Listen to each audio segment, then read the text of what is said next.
बेटे next part में हम ये देख रहे हैं कि टर्मिनोलॉजी इन हेरिडिटी। इसमें कुछ टर्मिनोलॉजी है जो पूरे चैप्टर में काम आती रहती है, यूज़ आती रहती है। सबसे पहले है कैरियोटाइप। यहाँ पे नहीं है, मैं जहाँ पे चैप्टर में है वहाँ बता रही हूँ। ये देखें, ये है karyotype. Karyotype is a picture representation. This is nothing that is present in a body. ये पिक्चर में प्रेजेंट किया हुआ है। पेज टर्न करो।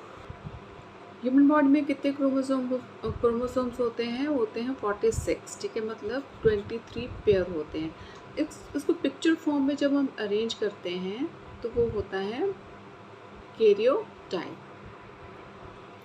It's a picture arrangement of the arrangement of chromosomes of the human body.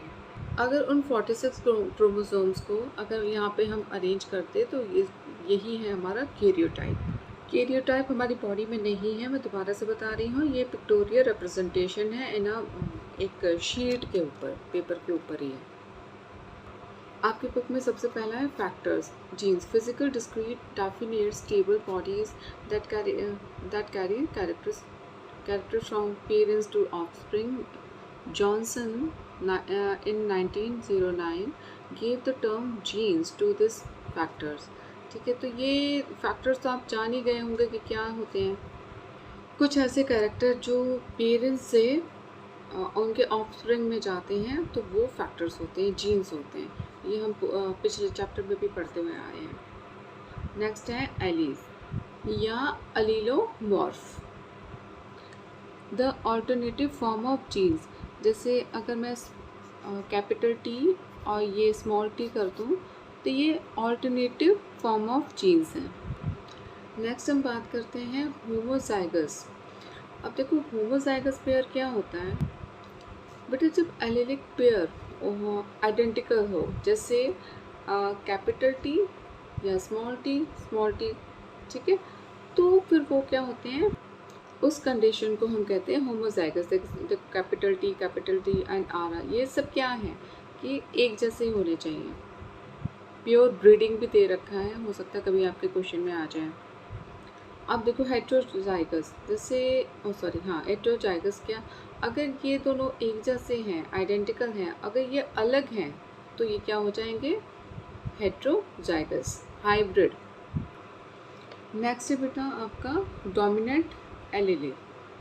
अब ये क्या होता है कि डोमिनेंट एलीली वाले कैरेक्टर को हम क्या कहते हैं? डोमिनेंट कैरेक्टर, जिसका डोमिनेशन होता है, ठीक है, तो वाले एलीली को इंग्लिश के कैपिटल टी से रिप्रेजेंट करते हैं, ठीक है। और जैसे प्लांट की हाइट, अब जैसे बार बार हम पी प्लांट की हाइट का ही हम कह सकते हैं, यहाँ पे एग्जांपल दे सकते हैं। मेंडलिज्म में हमने वो पढ़ा है, तो जो उसमें हम क्या करेंगे, कैपिटल टी से हम उसकी टॉलनेस दिखाएंगे। तो डोमिनेंट एलीली रिप्रेजेंट करता है हेट्रोजाइगस और होमोजाइगस दोनों का। कैसे करता है बताते हैं। एक इसका प्योर एग्जांपल देख लो, capital T and capital T, ये टॉलनेस के लिए है। तो मतलब ये अपनी टॉलनेस को रिप्रेजेंट करता है, प्योर टॉल एलीली है ये। अब हमारे दोनों ही एलीली क्या है, डोमिनेंट है, तो ये जो नेक्स्ट जनरेशन में जो भी होगा वो टॉल ही होगा। ऐसे हेट्रोजाइगस में भी होगा बेटे। ये क्या होगा कि कैपिटल टी और स्मॉल टी, इसमें भी डोमिनेंट कौन सा है? टी है, तो ये भी नेक्स्ट जनरेशन टॉल ही होगी। इसी वजह से मैंने कहा कि डोमिनेंट एलीली में को अपने आप को रिप्रेजेंट कर सकता है होमोजाइगस और हेट्रोजाइगस दोनों में ही। नेक्स्ट है आपका रिसेसिव। जो रिसेसिव होता है उसको इंग्लिश के स्मॉल लेटर से ही रिप्रेजेंट करते हैं। अब रिसेसिव एलीली क्या होता है? एक मॉडिफाइड फॉर्म होती है, क्योंकि कोई भी जीन या एलीली म्यूटेशन की वजह से ही रिसेसिव होता है। जो रिसेसिव एलीली होता है वो अपने आप को होमोजाइगस कंडीशन में ही एक्सप्रेस कर सकता है।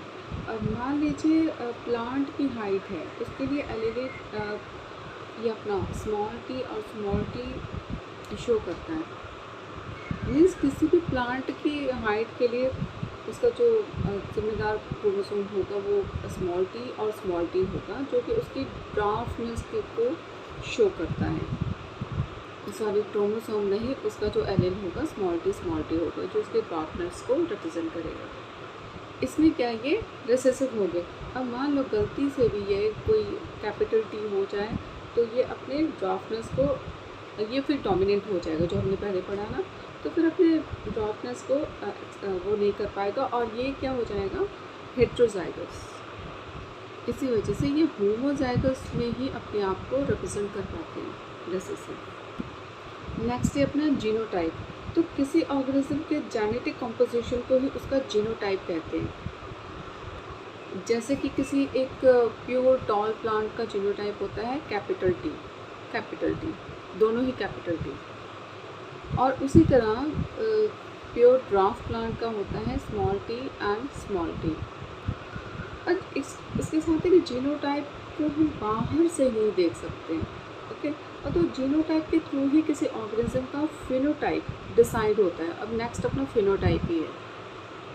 अब देखो जैसे इसका उल्टा ही मान लो आप, तो किसी भी ऑर्गेनिज्म का ऐसा ट्रेट जिसे हम देखते ही ऑब्जर्वेशन कर सकते हैं, मीन्स उसको नाप सकते हैं, उसको कहते हैं फिनोटाइप।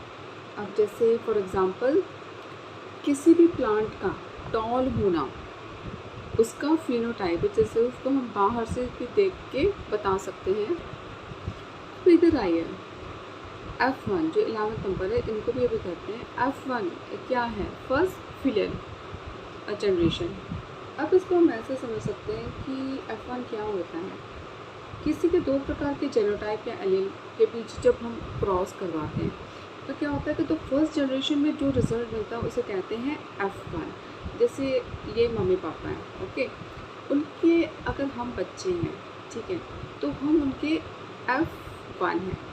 लेकिन जो हमारे बच्चे हैं वो हमारे मम्मी पापा के F2 हैं। इसके बाद है ये मोनोहाइब्रिड क्रॉस। इसमें हम पेरेंट्स लेते हैं प्योर, ठीक है, जैसे कैपिटल टी, और फिर इनकी हम जैसे प्योर टॉल और प्योर ड्राफ्ट लिया, इनको हम होमोजाइगस कहेंगे। फिर इनमें से एक एक अलील आ जाएगा, इसका कैपिटल टी और इसका स्मॉल टी। फिर ये बनाएंगे एक हाइब्रिड जिसको हम कहते हैं F1 हाइब्रिड या फर्स्ट जनरेशन या फिर फर्स्ट फिलियल जनरेशन हमने किया है, ठीक है, जो कि डोमिनेंट दिखता है और हेट्रोजाइगस होता है। तो जब हम इसकी सल्फिंग करते हैं तो 4 तरह के गैमेट्स मिलते हैं। जैसे अभी मैं करूँ तो जब इनका मैटिंग होगा, ये capital T, small T, capital T से फिर ये स्मॉल टी और देन फिर ये स्मॉल टी और ये स्मॉल, दोनों। अब अगर हम इसका फिनोटाइपिक रेशियो देखें तो क्या होगा, 3 तो इसमें क्या है, डोमिनेंट है और एक रिसेसिव है, तो 3:1 का इसमें आपको रेशियो दिखेगा। अगर मोनोहाइब्रिड रेशियो 3:1 है तो इसी से ही आप क्या कर सकते हो, इसका हाइब्रिड रेशियो बना सकते हो। मान लो यहाँ कर दो, मोनोहाइब्रिड का क्या है, 3:1 है, ओके।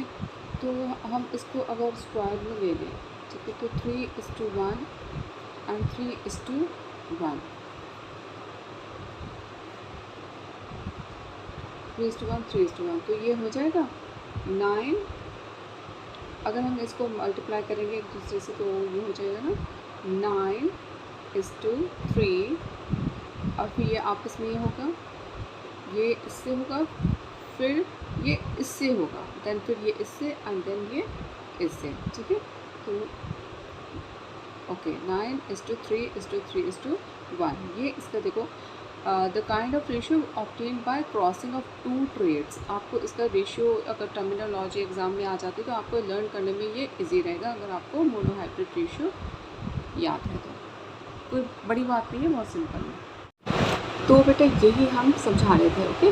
मोनो बताया था तो ये इन found that the F2 generation fuse consisted of 75% of tall and ये हमने पहले भी जब ये पढ़े थे टर्मिनोलॉजी में पढ़ा था कि ये 3:1 का मोनोहाइब्रिड क्रॉस बनता है, ठीक है। अभी ये ऐसा है, ओके। उसका ही जेनोटाइप रेशियो भी हमने निकाल लिया था।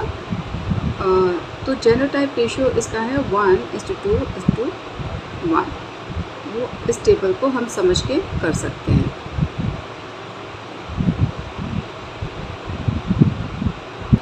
इसके बाद का है जो ये है ना मोनोहाइब्रिड प्रोसेस फ्रॉम, ये क्या हमने किया है, from the above up to generation which is produce on selfing of F1 generation, it is clear that 25% progeny is dwarf।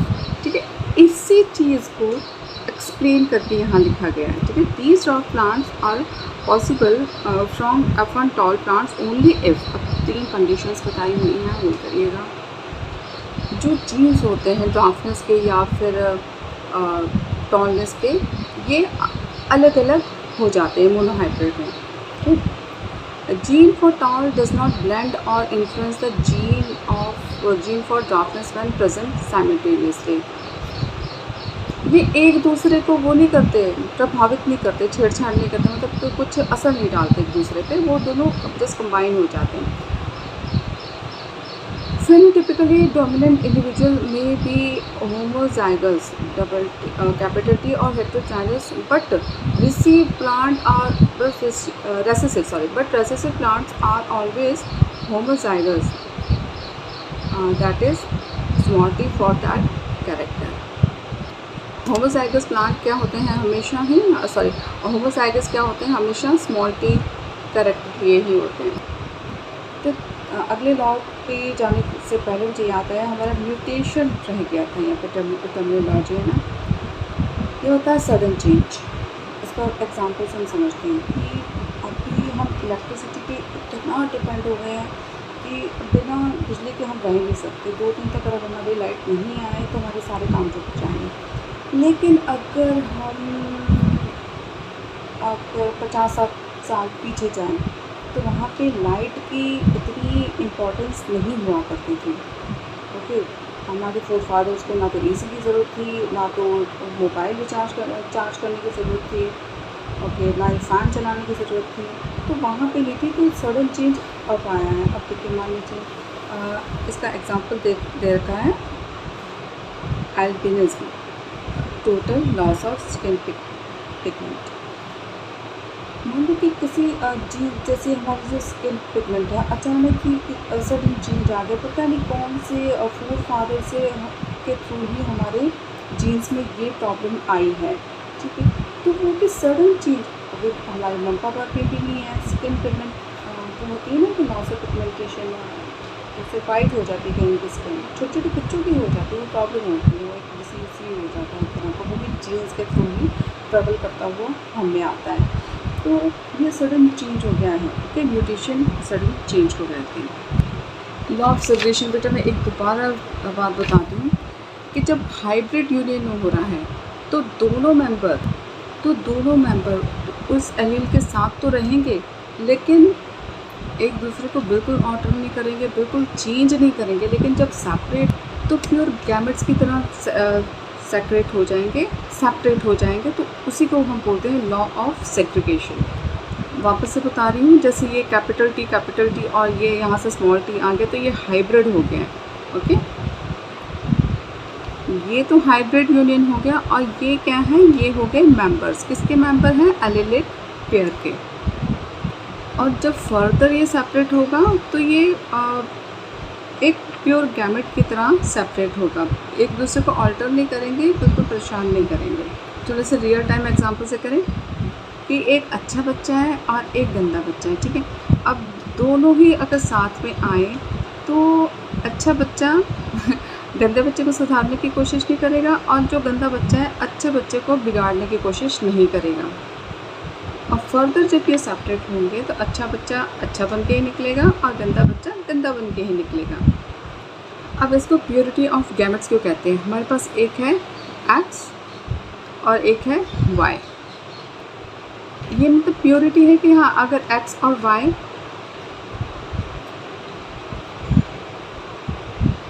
X से मिल गया तो डॉटर, X Y से मिल गया तो बेटा।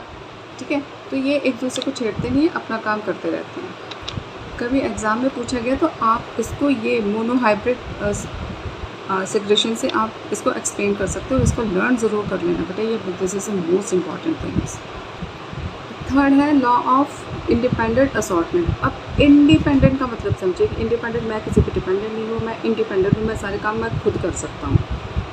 असॉर्ट का मतलब हो गया कि मुझे जो काम करना है वो करना है। मेरे फ्रेंड्स हम 4 फ्रेंड्स हैं, उसमें से 3 फ्रेंड जो मर्जी काम करें, लेकिन मुझे अपनी मर्जी का काम करना है। वो अगर उत्तर जा रहे तो उत्तर जाएँ, लेकिन मुझे दक्षिण जाना तो मैं दक्षिण जाऊँगा, मेरे पे किसी का कोई प्रेशर नहीं है। ओके, कि क्या है, it states that the factors और genes controlling different characters assort independently without influence each other during the formation of gametes। इसको हम एक एक एग्जाम्पल से समझते हैं। ये देखिए, ये इसका पूरा ये है कि ब्राउन और येलो ये साथ में चले थे क्रॉस करने के लिए। चलिए यहाँ देखिए, येलो और रिंकल साथ ये एक साथ में लेके चले, और ये जो है ग्रीन और रिंकल ये अपने पेरेंट्स साथ लेके चले। येलो और राउंड है और ग्रीन और रिंकल्ड है, ठीक है, ये साथ में लेके चले, आपको यहाँ से समझ आ जाएगा। अब जो ये येलो है ये राउंड के साथ भी एक्सप्रेस हो सकता है, ये येलो इस रिंकल्ड के साथ भी एक्सप्रेस हो सकता है, ये अपने आप में इंडिपेंडेंट है। अब देखो, जैसे ये ग्रीन था वो रिंकल्ड के साथ भी घूमा है, और जब उसको जो ग्रीन है वो रिंकल्ड के साथ भी घूमा है, और ये ग्रीन अगर राउंड के साथ भी घूमता है तो वो अपना इंडिपेंडेंट रहा है, एक दूसरे को इन्होंने परेशान नहीं किया है और ना ही एक दूसरे के साथ घुले मिले हैं। येलो कहीं भी राउंड के साथ डिपेंडेंट नहीं है, और ग्रीन जो कहीं भी रिंकल्ड पर डिपेंडेंट नहीं है। और यही बात आपके इस डायग्राम में समझाई हुई है। इसको गौर से पढ़िए, आपको ये वीडियो ज़्यादा लंबा हो जाएगा। जो यहाँ पे समझाया गया है वो यहीं पे ही लिखा हुआ है, मतलब शो किया हुआ है। Inheritance of sex. बच्चे, ये सब कुछ पढ़ने से पहले जो इसका नेक्स्ट पेज है मैं उस पर लेकर जाती हूँ आपको। इसमें हमने सिर्फ सेक्स क्रोमोसोम्स को ही पढ़ना है और किसी को भी हमने नहीं पढ़ना है। So we are going to talk just only going to talk about this XS and XY chromosomes, nothing else। और साथ ही बेटा हम पढ़ने वाले हैं हीमोफीलिया और कलर ब्लाइंडनेस के बारे में, जो कि एक्स लिंक्ड, क्योंकि ये दोनों ही एक्स लिंक्ड इनहेरिटेंस डिसऑर्डर्स हैं। ये सब कुछ समझाने वाले हैं, लेकिन ये मैं बता दूं कि आपको बेटा जो जिसको भी कलर ब्लाइंडनेस या हीमोफीलिया होता है तो वो एक्स लिंक क्रोमोसोम से ही होता है, भले वो मदर के एक्स हों या फादर के एक्स हों। तो कितने क्रोमोसोम्स होते हैं? 23 पेयर्स होते हैं, मीन्स टोटल होते हैं 46 का। ये हमेशा ही इवन नंबर में होते हैं, कभी भी ऑड नंबर में क्रोमोसोम्स नहीं होंगे। और यहीं से हम बात करेंगे सेक्स क्रोमोसोम्स और ऑटोसोम्स, मीन्स कि ओके 1 से लेकर 22 तक, मतलब 1 से लेकर 22 तक आइडेंटिकल क्रोमोसोम होते हैं, मतलब ऑटोसोम्स कि एक जैसे, बट जो थर्ड वाला होता है वो डिफरेंट पेयर होता है, इसलिए उसको बोलते हैं sex chromosomes, which are designated as X and Y. ठीक है, अगर किसी में भी एक्स एक्स है तो उसका मतलब कि वो फीमेल है, वहीं अगर एक्स वाई का पेयर है तो वो मेल है। तो इस सेक्स क्रोमोसोम्स के अलावा जो 1 से लेकर 22 तक है क्रोमोसोम्स, उससे ही हम डिटरमाइन करते हैं कि हमारी हाइट कैसी होगी और कलर कैसा होगा, ये सब कुछ। मीन्स ये 1 से 22 तक जो ऑटोसोम्स है वो डिसाइड करते हैं। आपकी की टर्म में देखिए एलोसोम्स, ये सेक्स क्रोमोसोम्स का एक स्पेशल नाम है, एलोसोम्स। ओके, एलोसोम्स कौन से हैं? जो 23rd पेयर वाला है, एक छोटा एक बड़ा, वो है एलोसोम्स, सेक्स क्रोमोसोम्स। तो यही डिसाइड करेगा सेक्स ऑफ द चाइल्ड। ठीक है, sex of the new born, लड़का होगा या लड़की होगी। अब कैसे पता चलेगा कि ये लड़का है या लड़की है? देखिए इस पेज पे आइए वहीं पे 2.6 पे ये मदर हैं और ये फादर हैं। ओके,